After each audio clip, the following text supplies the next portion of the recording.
are very excited to have Adam Parker back on the podcast. I'm Tim Pierotti. I'm the Chief Investment Strategist here at WealthVest, and I am joined, as always, by Drew Dokken, who is a research analyst with us here at WealthVest, who focuses more on the geopolitical. And Adam, just by way of background, he's the former II #1 semiconductor analyst at Sanford Bernstein. And if you don't know the history of Sanford Bernstein, it was, in my mind, always the highest quality #1 research firm on Wall Street for my money. Adam then went on to be the chief equity strategist at Morgan Stanley. And just another compliment on that is I started my career at Morgan Stanley in 1995, where the great Barton Biggs and Byron Wien were the legends of macro that inspired me to become kind of a macro guy, I think is the derisive term. But then for Adam to have had that role, to me, that's the premier role on Wall Street. But like a lot of people, Adam wanted to run his own business, and he has built Trivariate Research. And we're going to, as we get to the end of this podcast, we're going to talk a little bit about independent research and Trivariate. And we're going to talk about a new retail offering that Trivariate is developing. So thank you for being here, Adam. Yeah, thanks for that setup. That brought back a lot of memories with Barton and Byron and the old Bernstein days. So thanks for that, and great to see you both. Yeah. So let's just jump right into it. The first question is just kind of in maybe 5 minutes or less, your view of the macro environment and sort of the outlook for risk assets here for the foreseeable future. You know, it's funny. I did a note last Sunday. We write every Sunday something called a level set, and then in between we write other kind of deeper, long form content. And last Sunday I said, oh, maybe we want to sell the inauguration, right? That there's been a huge rally in risk assets, and I could see maybe a bit of a settling in until we get some of the fundamental, data points. And I hosted a dinner with some, risk officers and senior folks earlier this week. And the joke I was sort of making is, by the appetizer, I was kind of maybe we sell January 1st. And by the main course, I thought maybe it's mid-December. And by dessert, Thanksgiving. And the only reason I'm saying is everyone was very bullish. The sentiment has shifted, as a result of the red sweep to a risk on appetite.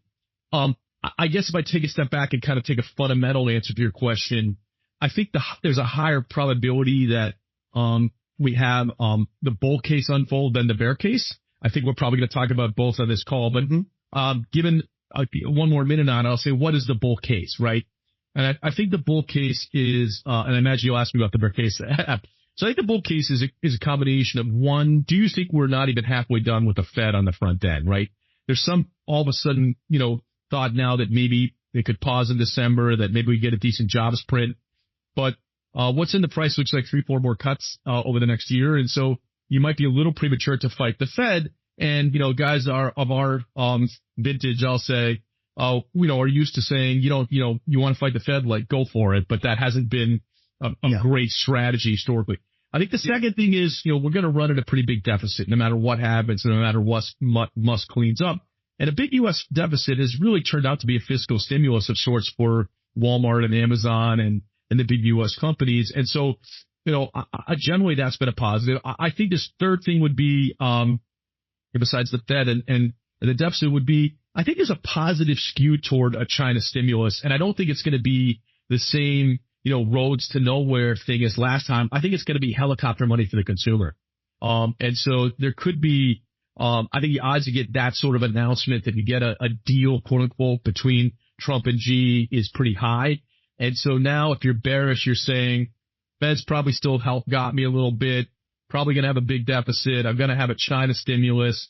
And so what does it mean? That the fourth thing is, I focus a lot of our research, and I think one of the things I've learned in the last 25 years is gross margins going up, stocks go up. So a lot of our work is, can the average stock have margin expansion? And right now it looks like it can, and so we'll focus on labor productivity and pricing and input costs and all that. So if you're negative, you're saying, I'll fight the Fed, I'll fight a China stimulus, I'll fight a U.S. deficit, I'll fight margins going up. I think the two other things I'd throw on it that are really kind of dreamy are, one, when I do my institutional meetings, that's what I do all day, meet with, PMs and CIOs. one of the things that has come up as an investment controversy is the return on the investment, the capital spending from the hyperscalers and the like. There's massive capital spending from Microsoft and Meta, et cetera. So there's some doubts about the amount of money they're spending. And all I think it's going to take, Tim, in the next couple of quarters is a proof case from a big company saying, hey, look, in the past, I would have hired a lot here, but I was able to use predictive analytics and kind of predict my customer employee behavior and avoid that. And if that happens, then you get the explosive upside to earnings.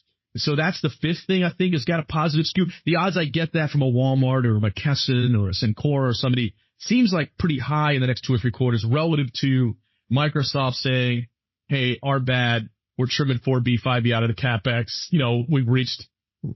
So I think as long as we're in that innocent till proven guilty on sort of the AI productivity thing, that's another positive. And then the frosting on the cake or whatever was the red sweet, meaning we could have some M&A and SpinCos and that kind of stuff.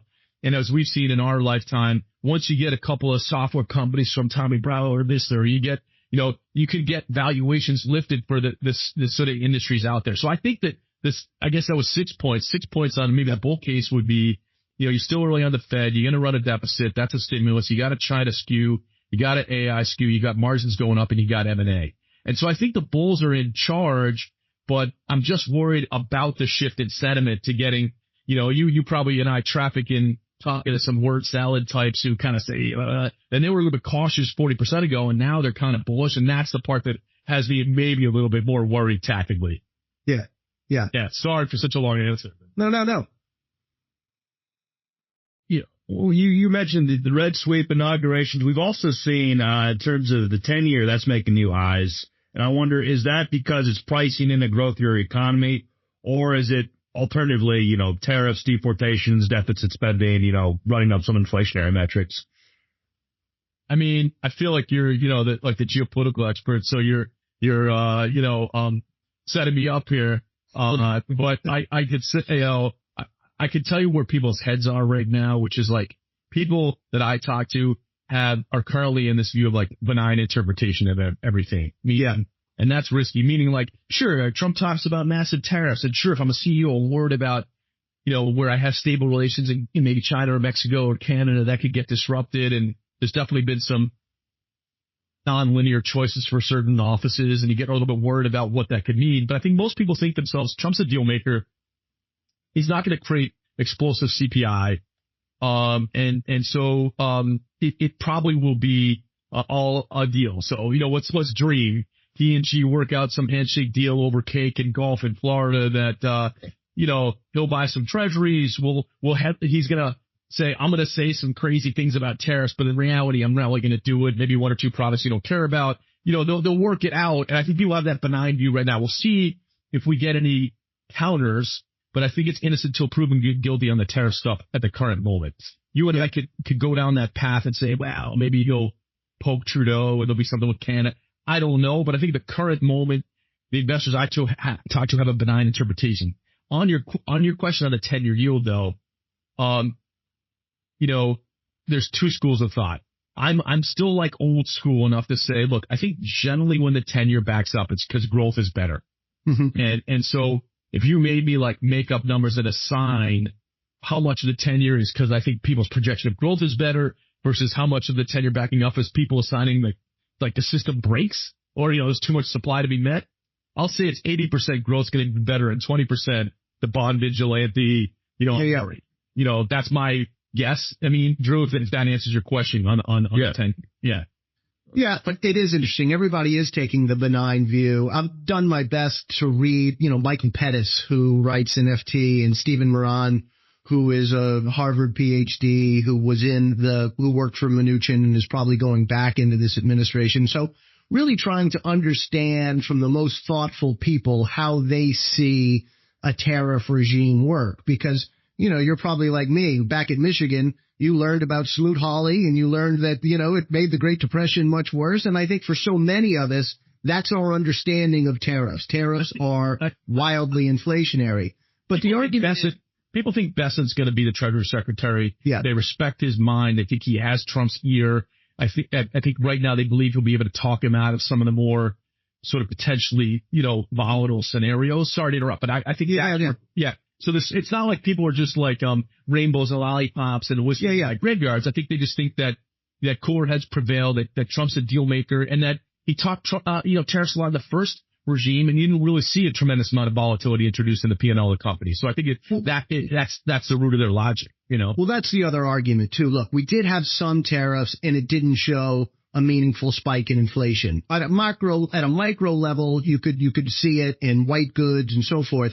But at a macro top-down level, you didn't really see it. The difference there was you had a lot of, because it was targeted tariffs, China was able to sell things through Vietnam and Cambodia and so forth. And then the argument is you have a meaningful currency offset. And, you have the dollar here trying to make new highs. You have the peso weak, the euro weak. All of our trading counterparts' currencies are very weak. And then that introduces the next question of, okay, well, if that is the benign offset, the non-inflationary offset, that there's a currency move, well, S&P earnings estimates are probably too high, right? If the dollar is going to be really, really strong because we are going to use the U.S. dollar wrecking ball, then, corporate earnings should be coming down here. Yeah, I could see that logic that a strong dollar will cause a risk rotation. I could see the logic that the multinationals that disproportionate cost versus revenue in Europe in particular could start missing. The phrase you want to look for, Tim, in the earnings calls is constant currency. Yeah. When the companies are reporting and everything's fine, that phrase is absent from their reports. And when they're missing out, but I think a lot of analysts don't care. Yeah. Meaning they don't really like ding the companies if they miss on currency that much. So, at the micro level, I don't know if it really causes like a rotation. I know a strong dollar at some point will put a cap on it. Yeah. Probably if you can lock in your European vacation, you should do that for next summer pretty soon at if it's Euro level. 105. Yeah, 105 probably isn't terrible on your Sicily vacation or whatever you have planned. But I think, more broadly,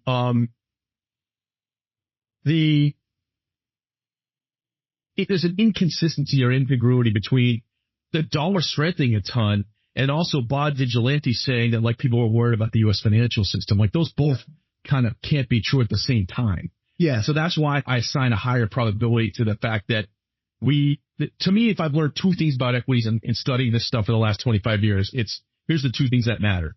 Changes to the perception about growth and changes to the perception about race. Mm-hmm. Okay. And I think universally people have a more optimistic view of growth now than they did 2 weeks ago. I think the trickier part where we're a little bit twisted, I guess, between the three of us and generally is on rates. Because you could see the Fed pumping the brakes a little bit earlier on the accommodation, right? If we run a little hotter. But I'm not sure that they'll do a ton on the balance sheet and you can show statistically significantly that the week over week change in the Fed balance sheet is associated with a week over week change in the S&P. So if they start expanding the balance sheet, you do not want to be short U.S. equities. Yeah. Yeah. And would it really shock you if the 10-year gets away from them a little bit and you don't have a Treasury secretary? People forget the Fed may be independent. Treasury is not. And as we saw with all the QRA excitement over the last 2 years, Treasury can do a whole hell of a lot to keep issuance low on the long end. And would it shock you if they were losing the long end and you had some form of QE in order to impose some kind of yield curve control? Totally. And in the deal with China or whatever is going to include them buying $1 trillion of treasuries. Look, one of the things I learned, we are all suckers, all of us, for a demand supply argument. I used to be a semiconductor analyst, as you said, right? So what do I love? I love myself. A change in demand is better than a change in supply, right? We love that. So, but one of the things I kind of learned, from colleagues, I guess, through the years is they use that argument on the damn bond side and it never works. They always say, oh, yeah, there's going to be all this supply and it's going to back up. QE1, QE2, QE3, twist, torque, Europe. Every time there's some interest rate strategist was saying it was going to back up and break. And you know what happens when people get nervous? They buy the damn 10-year yield and the yield goes lower, right? So when it's a risk-off trade, I don't believe there's going to be like a breaking of the financial system where people aren't going to trust it. If that's somebody's view, what I would tell them is you need to get guns and hammers and whatever. Because if you think you buy the 10-year and you're not getting your principal back 10 years from now, you need to buy a bunker in like Vermont or somewhere or wherever, Wyoming or something. Well, the question may not be getting your principal back, but I mean, look, all that really somebody asked me the other day, who's a bond vigilante? And I basically said, anybody who's running a pension fund, insurance assets that has a duration portfolio, any bond vigilante is that guy who wants to shorten his duration. He's somebody who looks at the world and says, look, I think there's secular inflation risks, whether it's demographics or it's deglobalization or protectionism, and therefore I really want to shorten my duration. I would say it's somebody who's underperformed in cross-asset allocation or in equities is the other way of answering that. Because if they've really been a bond vigilante, they've gotten killed in equities. Yeah. I mean, you know what I mean? You know, but look, the problem with this argument, and you know this well, is you always sound smarter when you're bearish. Right? So like people tee me up all the time with that. Well, are you worried at all about? And then whatever they say, like if I don't say I'm all worried about it, I'm just a dick. Right? Of course I'm worried about war. I mean, Drew's a geopolitical expert, so is he going to say, am I worried at all about, like, yeah. The one that comes up all the time is, you're worried about China invading Taiwan. Well, listen, I used to be a semi analyst. I know, I think Taiwan semiconductor is the most important asset on planet Earth. If you say, am I worried about it? Well, yeah, if like 3 missiles break down their 3 biggest factories, we're going to have massive depression followed by hyperinflation on planet Earth. I'm worried about it. But like, would I preposition now for something that has been on 37 of the last 200 economist covers over the last 10, like I don't, right. You know, it's like, so it's really hard. I'm worried about it, but I don't think they're going to, wreck their ability to produce. They may capture some of the profits. They may, if we really get in a spat with China, that could be a problem. But I think we're like 2 of the biggest economies, and we kind of need each other, and we're going to work it out in a way that isn't, pernicious, you know? Yeah. Yeah. You know, it's interesting. You always, I mean, we started off talking about Byron and Barton. I mean, those guys were pretty bearish a lot of the time. Right? Barton was always bearish, right? And he was spectacularly right in 99 and 2000, and he was always entertaining. He was always thought provoking, but he was generally too damn bearish. And he was always the smartest guy in the room. Here's the difference. Okay. And this is said like the Sammy Sosa, with much respect. Okay. Yeah. They didn't have a giant financial advisor network then like the firm does now. Yeah, right. Okay. Yeah. And one thing you want to be in a bad mood, be a contrarian bear and be wrong when you have a massive financial advisor network. Yeah. Okay. Look, now I would say, and I worked at Morgan Stanley as a strategist, if you do the job right and you have integrity and you have a framework that people understand, you're going to be in all 4 quadrants, bullish, bearish, right, and wrong. And you're going to spend some months and quarters of your career in each quadrant. The quadrant that blows the most is you're bearish, everyone else is bullish, and the market rips. Mm-hmm. Okay, that's a hurt locker. And so, and you can get away with it in super institutional, business. But since the financial crisis, when they got sort of gifted the Solomon Smith Barney business, it became kind of a, Merrill Lynch playbook, high ROE on the financial advisor side. Like, it's just imprudent to, for lack of a better phrase, crapple over equities for 10 years. Yeah. And I think, and you could do that easier when Barton and Byron were gods. Yeah. That's true. So one of the things where you've added a lot of value, where you've written a lot, is on the examination of large cap versus small cap. Yeah. And you wrote a few months ago, maybe longer, that, small caps are cheap, but they're probably cheap for a reason. And you look at it now, 6 months later, or whenever you started talking about that, mid caps and small caps have done okay. They've still lagged, but it's all multiple expansion. There is no earnings growth. So just talk to me a little bit about how you feel about that large cap versus small cap, where the growth is and so forth. Yeah. And we're like really quantitative with how we tag the stock. So like small cap versus stocks 1,000 to 2,000, mid caps like 300 to 1,000. Like I think there's plenty of mid caps will be great, but what you're saying is totally right. There's just a lot of people who would just say, well, I divide the price of forward earnings of small divided by the price of forward earnings of large. Small looks really cheap, and then I like it. And there's a lot of these like word salad cross asset types on TV who've been making that point for like a couple of years. And I just feel like it can't be that simple, right? For 2 main reasons. One is like you have to address whether they're cheap for a reason, and it increasingly cheap for a reason. And our analysis kind of purely unemotionally is, at least partially a reason, which is that they have inferior cash flows, inferior margins, inferior growth trajectory, et cetera. And so, you could break up value and growth. I mean, the growth side is definitely, got a lot of biotech that's profitless, obviously on purpose at this point. Mm-hmm. It's got, I think, the median growth stock, the small cap growth has 6% short interest and is 1.4 beta. Like these are higher risk, securities. On the value side, it's a lot more small banks and REITs and utility. There's like a big constitutional sector mix. So I think the devil's in the details. And I agree with that tip. Like it's not as easy as just like, I'm getting something that's exactly the same for way cheaper. Like there's such I want to almost say an arrogance in people saying that, because it's like saying you notice that something's optically cheaper that nobody else does and that's about to work. Like, no, the reason it's optically cheaper is the market knows it's inferior. And so if you're owning it, you're betting on a recovery that isn't in evidence. Now, small caps ripped since the election because they're generally perceived to be more hurt by regulation and pay a higher tax rate realized versus the statutory rate. And so there's a bit of a kind of a risk on trade. It helps them more. They're inferior assets that work in a risk on trade. But I think I'm anchored to that view that unless their earnings and are going to grow faster, it's hard. When do small caps work? They work from the blood in the streets of recessions to the beginning initial phases of recovery, right? Because if you're going to do a huge incremental stimulus, they're going to rip. So when did they work? March 20 to June 20, March 09 to June 09. Like that's when they when the tech bubble unfolded and the big cap got killed. That's when they work. I don't really think they're going to work in a sideways to down tape. So if you're massively bullish, sure. Then the second point I'd make, sorry to ramble here, is the asset size, right? So I was at this panel at the NASDAQ a couple weeks ago, and this guy was doing the whole, same argument. And I said, look, if Trump wins, I didn't even know about red sweep then. I said, Trump wins, they're going to be a trade for a few weeks. I get it. Yeah. But here's what you got to think about. The whole small cap asset class is what, 3 trillion cap? I think it's smaller than NVIDIA, Microsoft, and Apple, the whole asset class. Yeah. So if I'm just pro rata trying to allocate, I'm some, high net worth, I'm aspirationally, whatever. Let's say I'm some guy in the network and I've got $25 million and I own whatever, $15 million of U.S. equities, right? The current ratio is I should own 14 million of S&P for every 1 million I own of small caps. So if you love small caps and you want to make it 13.5 to 1.5, okay.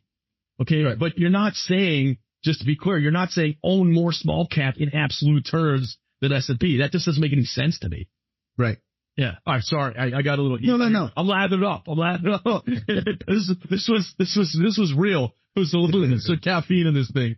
But you know what I mean? You have to size it a little. You know what I mean? Yeah. What about, I'm not saying don't buy any small cap funds ever. I'm just saying for every 1 unit of that, you're going to own 10 plus units. Sure. The big, yeah. No, I get it. Yeah.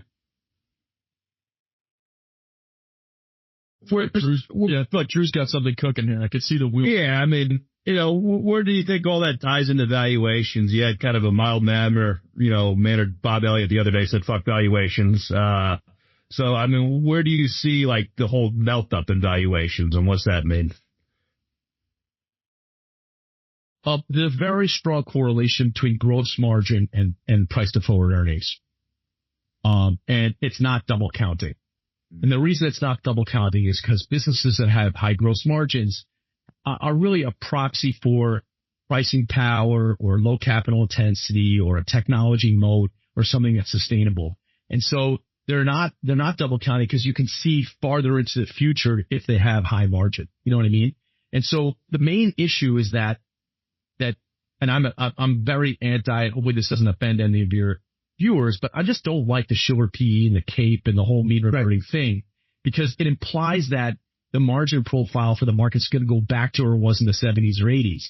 Right. Remember, that's when 8 of the biggest 10 equities were energy and they were massively capital intensive and not research, and so something like 37% of the market's gross margin, the market cap now has a gross margin above 60%. Like there's just a different business model that's grown. And so I think you're going to be oscillating at much higher multiples as you have been in the future than you did for much of the past, unless you tell me that there's going to be a big change to margins. And so, and I don't think that's likely.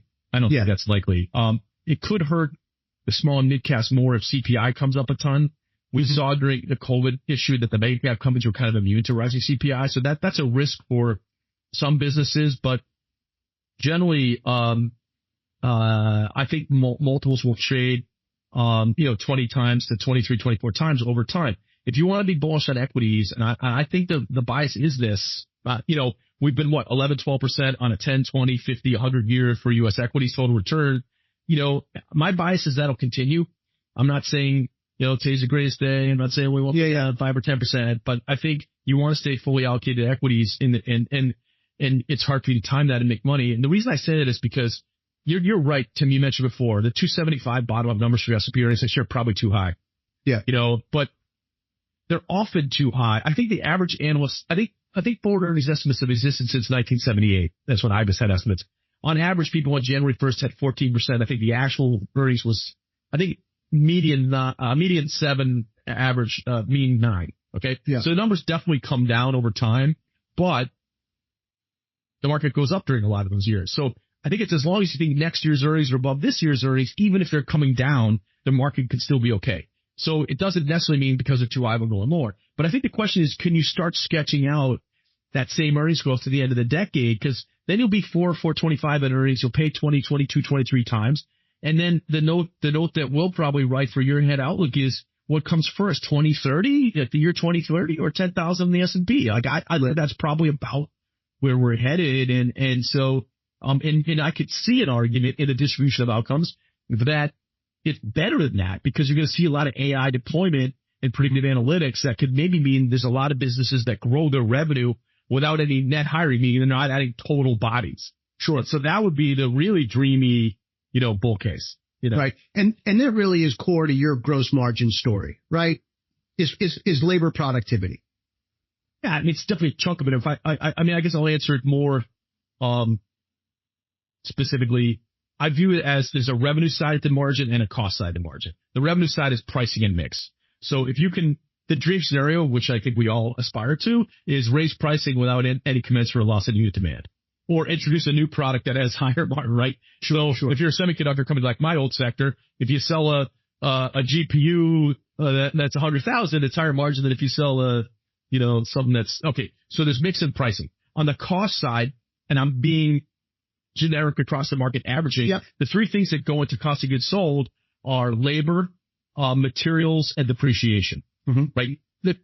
I'm chucking up, so I don't want one of your, gamer accounting experts to, tether ball my head here. Okay. So if you look across most companies, yes, I mentioned massive CapEx up for the biggest 10 equities. Biggest 10 companies are now 25% of all the capital spending dollars in the market. Yeah. But the median company has lower capital intensity. Yeah. So the median company is not seeing a depreciation burden on COGS. Materials, let's call it logistics, oil, copper, cotton, wheat, yes. soy.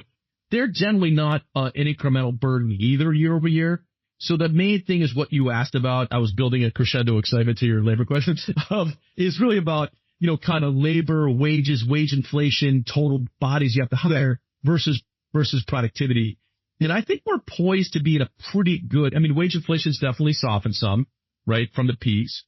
And I think we're poised to see a lot of companies, healthcare services, whatever, tell you that they can grow their revenue without any hiring, net hiring. Yeah. So, they might get 1,000 people out and 1,000 people in. But if you can grow your revenue, if you're a 3-4% revenue growing business and you used to have to hire a certain number of people for each kind of growth, a dollar you grew, and that number is now 0 net, your margins are going to go up.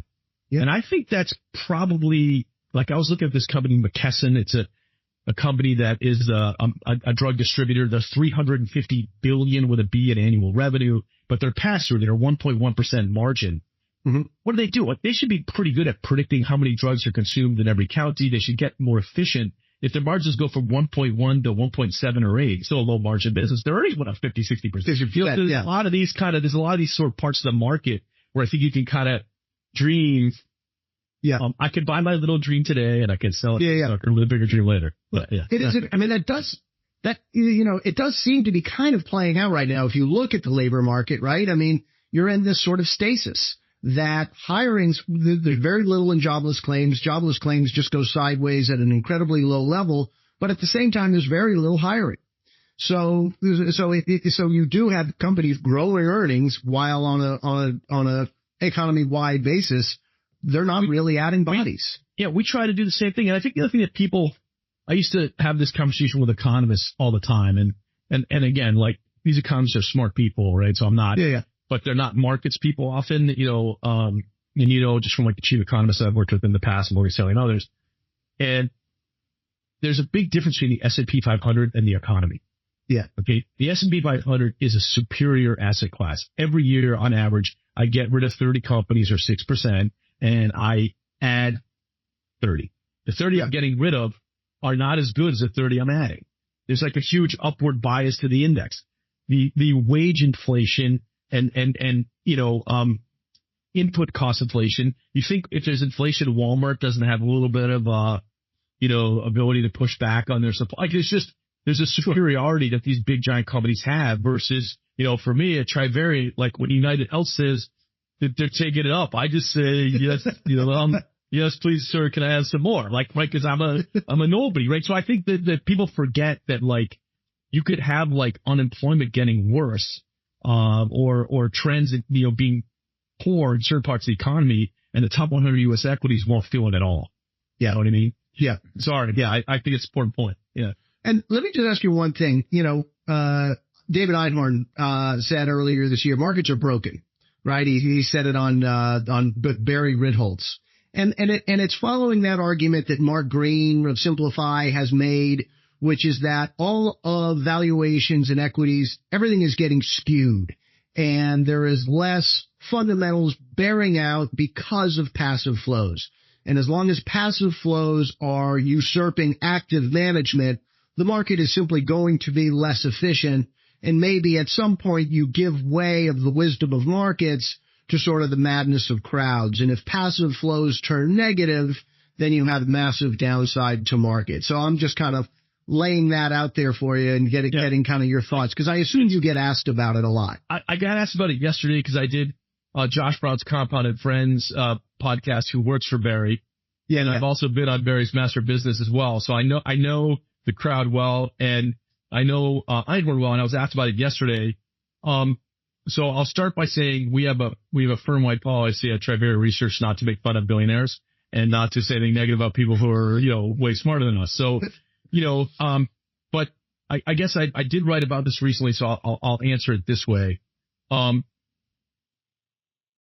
I think that when I started the business, I thought that the growth guys were the arrogant ones, right? They had to like dream about some TAM and understand the technology, and it was like they were the swashbuckling guys. And the value guys are more like, look, I kind of know what the default rate in the prior recessions were. I could tell whether the recessions in the price.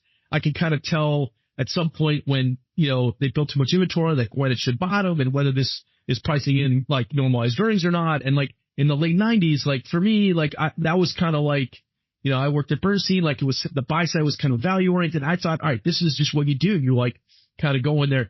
And I think it's totally changed. And maybe this isn't the exact right word, but I think there's a lot more arrogance to being a value investor now. I think for growth, it's easier, right? Why do I say that? I'm going to list off themes right now that I'm confident to go above GDP for the next 5 years. And you're not going to disagree with any of them. AI semiconductors, AI software, housing and building products, power and utilities, electrification industrials, and, life sciences and healthcare services. Yes. You want to fight about it? Right. So what do I know works in growth? High quality, low beta businesses. They're in those 6 themes. I can just, the last 15 years has taught me if one of the stocks in that goes down, you know what I do? I buy it. Okay. So there's no arrogance to that. I'm just owning high quality stuff in the themes. The value guys are saying, I understand something that nobody else understands, that this optimally low valuation is a mispricing, and there's going to be like a recovery that you don't see, and I'm going to buy it. And that's gotten you underperforming, losing assets for years and years and years. Okay. And I think the reason is the market gets increasingly anticipatory. It's not just all passive flows. That's just blaming it on something. The market has gotten smarter. If I told you 20 years ago I was buying a stock because I felt it was this kind of recession, you'd be like, that's interesting. I get it. If I told you now, you know what the truth is now, though? If you look at the last 10 downturns, the market 10% or more, the stocks that had the most multiple contraction prior to the downturn are still the worst during the downturn. Why? Because the market on average knows that fundamentals get most impaired. Yeah. The market's gotten increasingly anticipatory. It's no longer just true to like, oh, I buy the ones with the most multiple contraction because they're already discounting more pain. Like, no, the market knows they're going to stake. So the problem with it is if I list off right now all the stocks, mega large cap value that trade below 10 times forward earnings, there's not one name on there, Tim, that you'd be like, geez, I didn't understand. I'm shocked to see an airline, quit, or, you know what I mean? So I think it's just different, and you have to like I work for Ricky Sandler at Emmets. He's awesome. Like, Ricky doesn't care about value growth. He wants to outperform in every regime. Like, and just thinks about it. Like, I think I think Ricky can win in a growth market. I think he can win in a value market. And I think he can win in an I don't care market. I mean, I think that about it. And I think there's other guys where they're just going to work in when that factor bet works. And so, I just don't think it's as easy as it used to be to say, I understand something about a business inflecting. So for me, value's trickier. I've got to bank on, receivables changing, the business improving, or the balance sheet getting better, or something else. And it's just harder than it was years ago. So that's my long-winded answer to. No, that's right. I mean, if you're a value guy and you just can't get away from it, or on the economy side, if you're a monetarist and you just can't get away from it, like, you're screwed. You have to be able to adjust. You just underperform to new regimes. I was listening to a hedge fund manager the other day say the only guys he's had to fire in the last 10 years are guys who just couldn't get away from their valuation education. Just to get to tie this in a bow and make sure we don't leave the wrong impression. Okay. We've done a couple of recent works on valuation that I think are worth mentioning. One is inspired by Costco, which I think most people agree is a great business and a pretty good customer experience. It went from low 30 times forward earnings to 50 times. So we decided to study all businesses in the last 25 years that had been below 50 times for the previous 3 years and sort of ascended to 50. And we started to study the distribution of returns and multiples after that. And the answer is about 6 to 9 months after they ascend to the 50 times, they on average start to do quite poorly.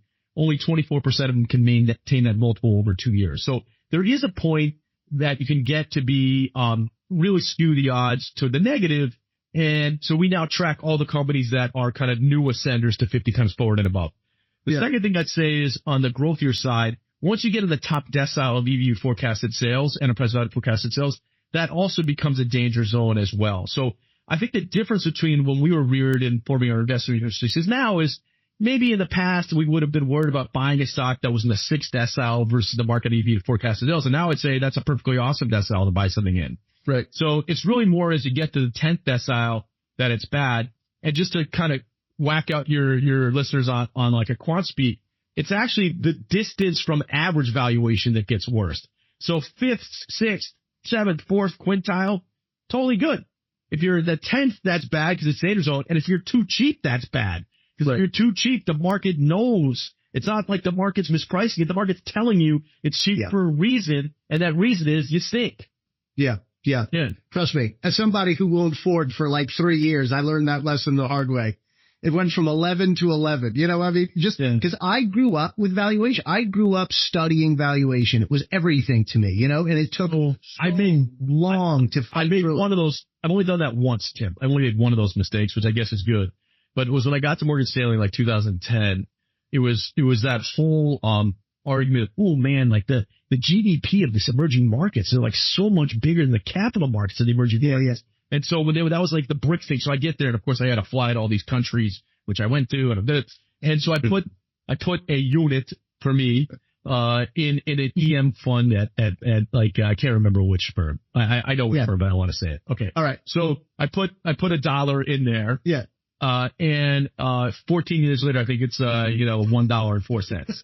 I mean, so and now like 3 of those 4 bricks are considered like completely uninvestable. Yeah. Okay. So like I did it because it was cheap, and that makes sense. It's 30 It's 30% of the GDP, and it's 9% of the capital markets. That'll converge, and it didn't because the companies are what matters. And then and also because of like Drew's expertise, which is a lot of the geopolitical, like people complain about the politics here. Like go get stamp your passport, man. If It's extraordinary how much of capital flows have come to the United States. Like somebody asked me, why does the U.S. outperform Europe? And it's like, well, we got Apple, we got Amazon, we got Netflix, we got Microsoft, and So inspired by Byron, you mentioned earlier, he was kind of famous for saying, Europe's great. It's like an open air museum, whatever. Yeah. One time, like I think it was on TV in like 2013 or something, I was asked about Europe versus US, and I said, Europe's great for vacation, but it's not for stocks. And, I basically thought that every year since. There's 30 or 40 good securities. They're not undiscovered. They're expensive. And I would also say, like, they're cheap for the same thing we're talking about. They're cheap for a reason. So when you get these value guys saying, I could buy a bank that's way cheaper, it's like, yeah, you could buy it because it's cheaper, but it also sucks, right? So like you got to adjust for that, right? And so, and otherwise what happens is you look at the U.S. market and you're like, well, I don't like Apollo and I don't like Blackstone, and I don't like KKR. And you're like, really? You don't like them? Because that makes no sense to me. Like they're going to grow way faster. And so now you look back 10 years later and KKR is bigger than Citigroup. So like valuation, even in the traditional parts of the market, it's almost like a negative, in a way. Yeah. KKR's got the great Henry McVeigh, who I love reading every time he has something. Also a former U.S. equity strategist at Morgan Stanley. So, I'm proud of that. Barton, Byron, Henry, there's a lot of, and a thing that we share in common is Steve Galbraith's another one. The thing that we share in common is Steve was brilliant. Yeah, Steve's great. He's also a Bernstein analyst, so I've known him, my whole life. But, they're you travel 30 weeks a year and you're on a plane a lot. So that job's hard. It's, I was, in 2016, I spoke at 44 conferences. So if you take a breath and think about 2 weeks in August where you might be off and 2 weeks in December you might be off, just, think about what 44 conferences is. So, you mentioned Steve Galbraith. I got invited to speak at the ISI morning meeting by the great Ed Hyman many years ago, back in my Galleon days. And they also invited Galbraith in, and he went first. And I was like, this is the worst setup. Yeah, that's not good. Nobody was more articulate, and just came off as brilliant, than Steve Galbraith. Anyway, let's talk a little bit about. He's a pro. Yeah.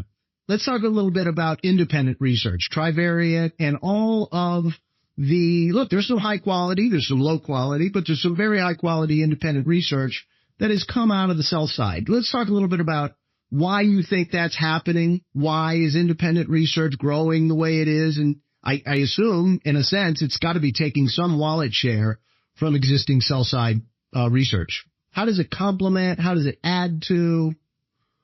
Does it usurp sell side research to some degree? Is that where we're going? I think it's as simple as people go with it. The money is, and I think in the day you could make a lot of money as a sell side analyst. It's changed a lot in the last 10 or 20 years. And same with sales, right? Institutional sales, I got paid a lot in the 90s, and that changed too. So I think, for people, a lot of people think they just make more money on their own, or they just feel like they can control their own destiny. And the older you get, I think the more you value autonomy. And, when I worked at Morgan Stanley, I had, I'll say 17 bosses. I mean, there was just so many people who would tell me something I had to do. And, I'm 55, so I didn't want to have no autonomy for my whole life, I guess. But I think it depends. First, for me, I just felt like, I was a number one ranked semis analyst. I was strategist at Morgan Stanley. I worked at a really well-known fund, and I thought I could put that together and sell content. So we do a lot of like risk management for folks. They send us their equity portfolio. We do custom risk work. We do a lot of idea generation, whether it's growth or value or sort of thematic. We do a lot of work on management decision making. So we have clients that are law firms and boards and management teams of public companies. And then we do a ton of events like idea generation, risk management events, a lot of quantitative research. So there's a niche for us. I don't really do what I had to do at Morgan Stanley, which is have like an S&P target, and because it's very hard to get paid for that in the open world, because you get that for free from Morgan Stanley, Goldman Sachs, JP Morgan, so it's not super accretive to have the 17th guy doing it. Sure, after all these years, I probably have like 3 or 4 delusional groupies that would pay me no matter what I do. But to get to build a real business, you need to have some niche. And for us, it's risk, it's idea generation, it's equity capital markets management, decision making, that kind of stuff. I think independent research is good. It's just the other thing I'd say, Tim, is it's like long form research. There was a Dunkin' Donuts commercial with Ben Affleck, and he was like, yeah, I used to do movies. That was like a long form of entertainment that used to exist in like the 90s. It's about, and it was kind of resonating with me of like, I read research. It was like this thing people used to do where they would read, and Now it's just easier to be like on X. Oh, I don't set values, whatever. Like it's just people's attention span. So we write this kind of Sunday level set that's kind of an iPhone read, and then we do kind of a deep dive for my sins, and I think for us, like every day for the biggest 3,000 U.S. equities, we download or compute hundreds of pieces of information: balance sheet, income statement, cash, valuation, sentiment, accounting, ownership, transactions. And so we read every word of every earnings call transcript and every webcast presentation using natural language processing. So we were kind of tie that all together and are really kind of more, all the work we do is coded in Python against the database or whatever. So we're not really on, I get all these interns and all my friends and, they want their kids working. I said, that's great. But like, if they can't code in Python, it's not really, what we do. Right. So, to me, that's our niche. And I think there's a niche that could be, it's good for us, but like, I wouldn't tell like my best friend, great idea to start an independent research firm. It's a lot of, hacking through, dense fields, to get there because, the wallet, from the buy side is not exploding to the upside. Yeah. Sure. Yeah. Well, let's talk a little bit about, the next step for Trivariate in a retail offering. What are you hoping to achieve there, and how would that look to an RIA or a high net wealth broker out there? Yes, thanks for that ethos pitch, if anyone remembers what that is. Trivariate, the idea behind Trivariate was three variables, macro, quant, and fundamental, which was my background applied to U.S. equities, and we kind of have this institutional business, and I think we'll do it hopefully the rest of my life.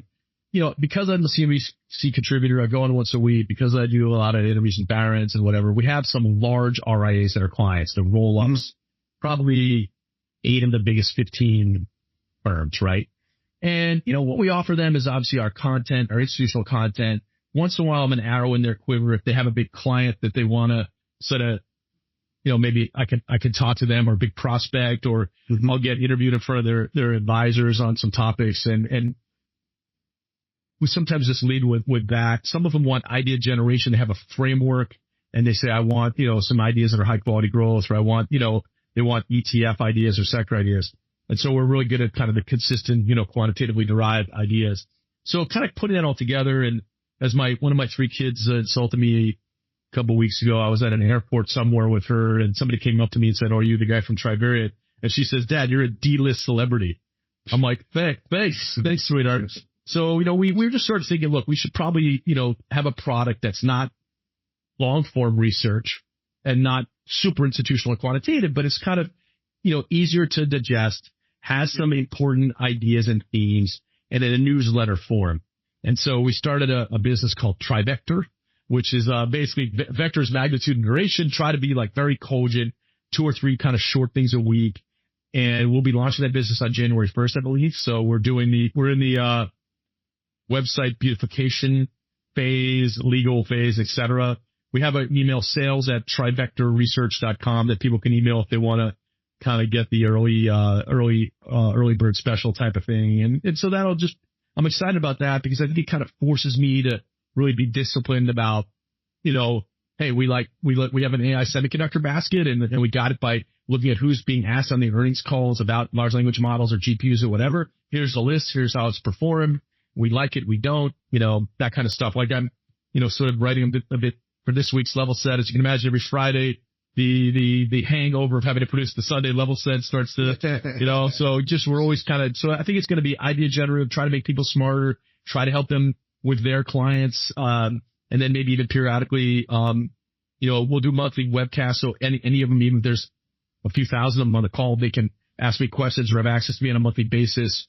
And that kind of stuff. So I think it'll be kind of a cool way to, I hopefully, I like people. I mean, you and I don't know each other very well, but I feel like we could break bread and have a great time. And I hope that comes across to the folks when they get to know me, when the Trivector product's out. Yeah. Well, congratulations with that. I look forward to it. You've been incredibly generous with your time. We talked. Yeah, I want you to be a customer. So that'd be great. Maybe you could stay one customer. And I'd love to do this again, down the line in a few months or whatever makes sense. So great to see you. I appreciate you having me on. I really do. I love it. Thank you, Adam. I appreciate it. All right. That'll do it. Thanks, Adam. Happy, healthy. All right.